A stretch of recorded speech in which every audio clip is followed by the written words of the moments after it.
पिता आणि पुत्र आणि पवित्र आत्मा यांच्या नावे. Hallelujah, hallelujah, hallelujah, hallelujah. येशूला धन्यवाद. हालेलुया. ख्रिस्तामध्ये उपस्थित प्रिय बंधू आणि भगिनीनो, पुन्हा एकदा आपणा सर्वांचे स्वागत आहे. सर्वांनी माझा चॅनल सबस्क्राईब केलेला आहे असं मला वाटते, आणि ज्या कोणी अजून माझा चॅनल सबस्क्राईब केलेला नसेल त्यांनी लवकरात लवकर चॅनल सबस्क्राईब करा.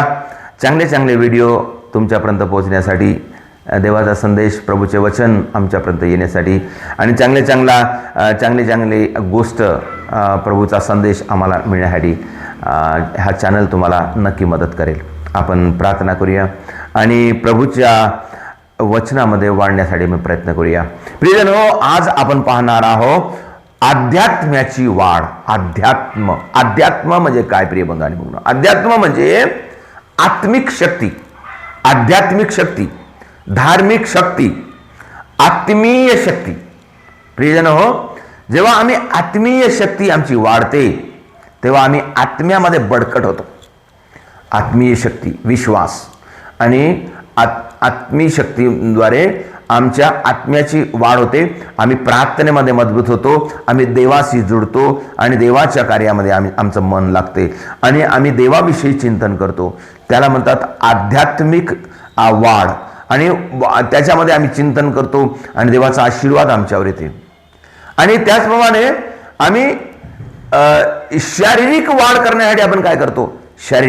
शरीराची वाढ, शारीरिक वाढ करण्यासाठी आम्ही व्यायाम करतो, आम्ही पौष्टिक आहार खातो, आम्ही टॉनिक खातो, आणि आम्ही चांगल्या गोष्टी म्हणजे आपण अवगत करतो. म्हणजे आमच्या शरीराची वाढ होते, बळकट होते आमचं शरीर, आणि आम्हाला बिमारीपासून प्रतिकार शक्ती मिळते, रोगापासून, कोणत्याही अडचणीपासून, आणि आम्हाला चांगलं काम करण्यासाठी शक्ती मिळते.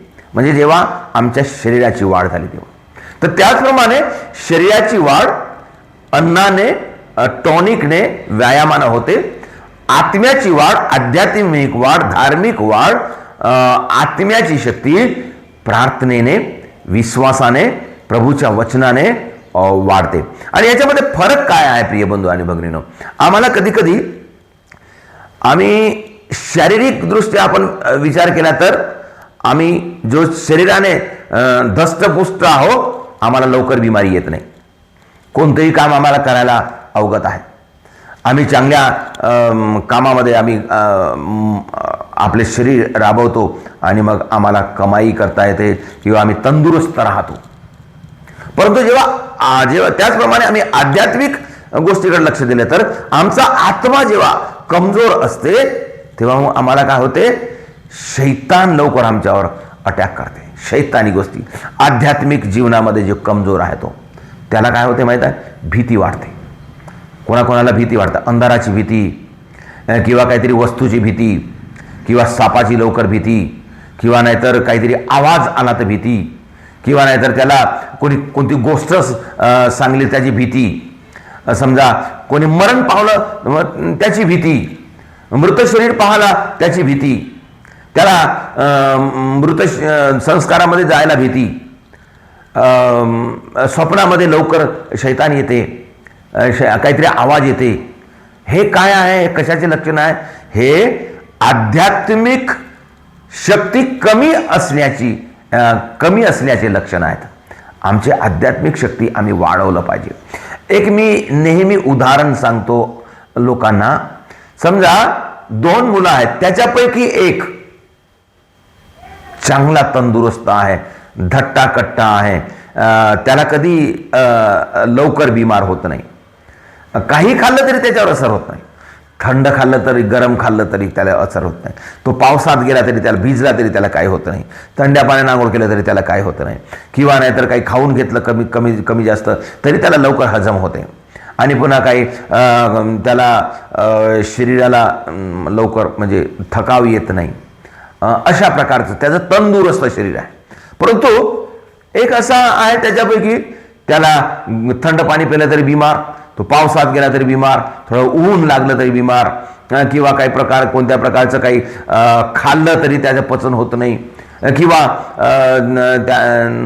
त्याला का भीती वाटते, तो घाबरतच राहते, त्याच्यामध्ये हिंमत नाही. हे काय आहे? कारण त्याच्यामध्ये आत्मीय शक्ती कमी आहे, आध्यात्मिक शक्ती कमी आहे. त्याचे शरीर कमजोर आहे, शरीर कमजोर आहे, म्हणजे त्याचं शरीर बळकट झालं नाही. त्याचप्रमाणे प्रिय बंधू आणि भगिनींनो, जो अध्यात्मामध्ये जो बळकट आहे त्याला कधी भीती वाटत नाही, त्याला कधी स्वप्न पडत नाही, त्याला कधी शैतान अटॅक करत नाही. परंतु जो अध्यात्मामध्ये कमजोर आहे त्याला भीती वाटते, तो शैतानाचा लवकर शिकार बनतो, त्याला बाहेर जायला हिंमत नाही, त्याचे शरीर त्याचा आत्मा त्याला बाहेर जाऊ देत नाही. अशा प्रकारे कमजोर आहे. कोणी मरण पावला तर तिथं तो जात नाही. मरण पावलेल्या गोष्टीत त्याला आठवल्यास तो भीती वाटते, एखादा चित्रपट पाहिला तर त्याला भीती वाटते, एखादी गोष्ट ऐकलं तर त्याला भीती वाटते. तर अशा प्रकारे प्रिय बंधू आणि भगिनींनो, आम्ही ज्याप्रमाणे शरीराला बळकट करतो त्याचप्रमाणे आमच्या आत्म्याला बळकट करणे गरजेचं आहे. आत्मिक शक्ती आम्हाला वाढायला पाहिजे. शैतान आम्हाला गिळून टाकण्यासाठी वाटच पाहत आहे. या वातावरणामध्ये भरपूर शैतान शक्ती आहे, परंतु कोणाला असर करते? जो अध्यात्मामध्ये कमजोर आहे त्याला अटॅक करते. आम्ही पाहतो आमच्या जीवनामध्ये कोणाकोणा परिवारामध्ये नेहमी बिमारी आहे, नेहमी संकट आहे, नेहमी काही ना काहीतरी अडचणी येतात, कोणा कोणते बिमारच आहे, काही ना काहीतरी अपघात होतो, पैसे पुरत नाही, बरकत नाही. हे काय आहे? आमची आध्यात्मिक शक्ती कमी आहे, देवाचा आशीर्वाद कमी आहे. म्हणून आमच्यावर शैतान आम्हाला डाव पाहतो आणि पुन्हा खाली दाबत राहतो. तर प्रिय बंधू आणि भगिनींनो, आम्ही आध्यात्मिक शक्ती वाढवलं पाहिजे. आम्हाला माहीत आहे, आम्ही पेत्राचे पहिले पत्र अध्याय 5:8 मध्ये आम्ही वाचतो, वचन आम्हाला सांगते, सावधान असा, जागे रहा, तुमचा शत्रू शैतान हा गर्जना करणाऱ्या सिंहासारखा कोणाला गिळावे हे शोधित राहतो. शैतान सिंहासारखा गर्जना करत कोणाला गिळू असं म्हणून फिरत आहे. आणि मग कोणाला गिळणार? तो जो दष्टपुष्ट आहे त्याला गिळू नाही शकणार, तो जो कमजोर आहे त्याला गिळणार. तो कमजोर आहे, जो आध्यात्मिकरित्या कमजोर आहे त्याला. म्हणून आमची आध्यात्मिक शक्ती आपण वाढवलं पाहिजे. प्रिय बंधू आणि भगिनींनो, आम्ही आध्यात्मिक शक्ती कशी वाढवावं हे आपण पाहूया. आध्यात्मिक शक्ती वाढवणे म्हणजे आमची धार्मिकता वाढवणे, ख्रिस्ताशी जुळणे, प्रभूच्या शक्तीने भरून जाणे, प्रभूच्या सामर्थ्याने भरून जाणे. आम्ही पेत्राचे दुसरे पत्र अध्याय 3:18 मध्ये वाचतो, आपला प्रभू व तारणारा येशू ख्रिस्त ह्याच्या कृपेत व ज्ञानात वाढत जा. वचन सांगत आहे. काय सांगत आहे? आपला प्रभू व तारणारा येशू ख्रिस्त, आपला प्रभू व तारणारा येशू ख्रिस्त ह्याच्या कृपेत व ज्ञानात वाढत जा. कृपेमध्ये, कृपा कुठून मिळते आम्हाला? देवाची कृपा संस्कारातून आम्हाला मिळते, प्रार्थनेतून आम्हाला मिळते, पूजा बलिदानातून आम्हाला मिळते. म्हणून आपण जेवढं जास्त पूजा बलिदानामध्ये आम्ही भाग घेतो, जेवढं जास्त आम्ही प्रार्थना करतो, तेवढे आपण कृपेनं भरतो, देवाच्या कृपेनं भरतो, देवाच्या आशीर्वादानं भरतो. म्हणून आपण कधी पूजा बलिदान सोडू नये. विशेष करून ज्या लोकांना त्रास आहे किंवा संकट आहे, जेव्हा कमजोर आहे, आध्यात्मिकरित्या कमजोर आहे, त्यांनी कधी मिसा बलिदान सोडू नये. बायबल आपण वाचावं, बायबल आपण वाचत राहावं. प्रभूच्या कृपेमध्ये वाढण्यासाठी बायबल वाचत राहा आणि प्रभूच्या ज्ञानामध्ये आपण वाढावं. ज्ञान कधी मिळते? आपण बायबल वाचत राहणे, स्तोत्र वाचणे, वचन वाचणे, वचन पाठ करणे, वचन वारंवार आपल्या तोंडातून काढणे. आणि असं केल्याने काय होते? आमची आध्यात्मिक वाढ होते. पुन्हा एक वचन आम्हाला सांगत आहे प्रिय बंधू आणि भगिनींनो, इफिसिकरास पत्र अध्याय 4:15 मध्ये आपण पाहतो, आपण प्रीतीने सत्याला धरून मस्तक असा जो ख्रिस्त त्याच्या प्रत सर्व प्रकारे वाढावे. काय म्हणत आहे? प्रीतीने सत्यामध्ये, देवाच्या प्रीतीने सत्याला धरून, प्रीतीने सत्याला धरून जो आमचा मस्तक असा जो ख्रिस्त आहे त्याच्यात सर्व प्रकारे आम्ही वाढावे. ख्रिस्तामध्ये आमची वाढ झाली पाहिजे. ख्रिस्तामध्ये वाढ आपण कशी करावं? ख्रिस्त माझा प्रभू आहे, आपण विश्वास ठेवला पाहिजे. प्रभू येशू माझा तारणारा आहे, माझा जीवनदाता आहे, माझा मुक्तीदाता आहे, तोच माझा तारणारा आहे, तोच माझा रक्षक आहे. आपण असं व्यक्त केलं पाहिजे. पेत्राने येशूला म्हटले, जेव्हा येशूने म्हटलं का तुम्ही मला कोण म्हणता, तेव्हा पेत्राने म्हटलं तुम्ही जिवंत परमेश्वराचे पुत्र आहात. तेव्हा येशूने त्याला काय म्हटलं? पेत्रा, धन्य तुझी, म्हणजे तू धन्य आहेस. म्हणजे जेव्हा पेत्राने आपल्या तोंडातून कबूल केलं का तुम्ही जिवंत परमेश्वराचे पुत्र आहात, तेव्हा येशूने म्हटलं तू धन्य आहेस. आम्ही सुद्धा धन्य होण्यासाठी आम्ही येशू जिवंत देवाचा पुत्र आहे, येशूच तारणार आहे, येशू माझा तारणार आहे, येशू माझा रक्षक असं म्हणत राहा आणि त्याची प्रार्थना करत राहा.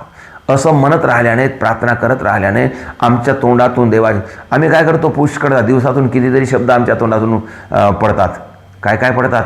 आम्ही काय असं बोलतो, काहीतरी वेडवाकडे बोलतो, कोणाला काही शिवाय देतो किंवा ज्या गरज नाही त्या गोष्टी बोलतो. परंतु देवाचं नाव किती वेळ येते आमच्या तोंडातून. कधी कधी आम्हाला बिमारी पडते ना, तेव्हा आपण काय करतो? त्या बिमारीचीच आपण प्रशंसा करतो. जेव्हा शैतान शक्ती लागते तेव्हा आपण काय करतो? त्या शैतानाचीच प्रशंसा करतो. बापरे किती मोठं शैतान, बापरे काय आम्हाला त्रास देते, अरे बापरे. अशा प्रकारे वेळोवेळ जेव्हा म्हणतो तेव्हा काय होते? शैतानाला पुन्हा आपण बळकट करतो. आपण असं म्हणूया, अरे हे शैतान देवाच्या समोर टिकू शकणार नाही, अरे हे मला त्रास करू हे देव प्रभू येशू याला नष्ट करणार, प्रभूमध्ये शक्ती आहे, प्रभूच्या शक्तीने मला सामर्थ्य मिळणार, प्रभू या शैतानाला दूर करणार. आत्ता प्रभू, मी आत्ता प्रार्थना करेल, हे सर्व निघणार. प्रभूचे वचन मी वाचणार, प्रभूच्या वचनाने सर्व होईल. आपण वाचावं, दुसऱ्याला सांगावं, दुसऱ्याला समजावून द्यावं की प्रभूच्या वचनामध्ये शक्ती आहे.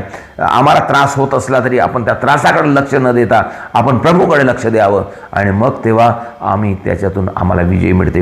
म्हणून अशा प्रकारे प्रिय बंधू आणि भगिनींनो, आपण अध्यात्मामध्ये वाढलं पाहिजे. आमच्या आध्यात्मिक शक्तीचा आम्हाला वाढ झाला पाहिजे, आध्यात्मिक शक्ती वाढली पाहिजे. तेव्हा आम्हाला जेव्हा शारीरिक शक्ती वाढते तेव्हा आम्ही रोग प्रतिरोध शक्ती आम्हाला प्राप्त होते आणि तेव्हा आम्ही आध्यात्मिक शक्ती वाढते तेव्हा आम्हाला देवाच्या कृपेने आम्ही भरून जातो आणि देवाच्या कृपेने आणि देवाच्या ज्ञानामध्ये आम्ही वाढलो आणि भरून गेलो तर आम्हाला कोणतीही शक्ती, शैतान शक्ती आमच्यावर हमला करणार नाही. म्हणून प्रिय बंधू, जास्तीत जास्त प्रार्थनामध्ये लक्ष देऊया, वचन वाचूया आणि मिस्सा बलिदानामध्ये भाग घेऊया आणि परमप्रसाद ग्रहण करूया. परमप्रसाद हे आमचे सर्वस्व आहे.